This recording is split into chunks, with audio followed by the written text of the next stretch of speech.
Stolp. Produkcija vednosti. Zgodovina gradu je že od nekdaj povezana s papirjem, tiskom in javnim širjenjem vednosti. Vid Kisel obožuje umetnost, predvsem glasbo. Njegov sin Janš pa sodeluje pri ustanovitvi prve slovenske tiskarne. Knjige, ki jih z njegovo finančno podporo pošiljajo v svet, postanejo temelji slovenskega knjižnega jezika. V času reformacije predstavljajo mogočen opomin, da je znanje tem bolj bogato, čim dlje in čim bolj prosto ga razširjamo.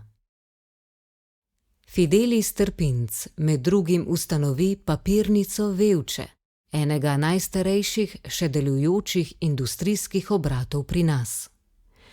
Josipina Trpinc ter njene hčere in vnukinje v grad vpeljejo duh umetnosti in svetovljanstva, s tem pa njihova fužinska rezidenca postane pomemben dejavnik tedanjega meščanskega življenja Ljubljane.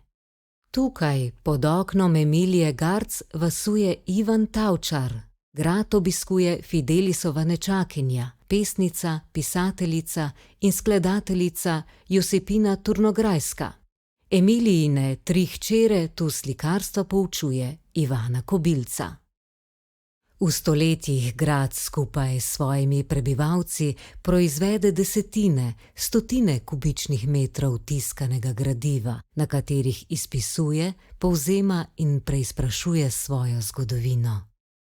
Pa vendar pri vsem tem še danes ne gre le za dokumentiranje, temveč za prepotrebne poskuse kontekstualizacije, ki nam razpirajo možnosti za vsakokratno razumevanje lastnega položaja v svetu.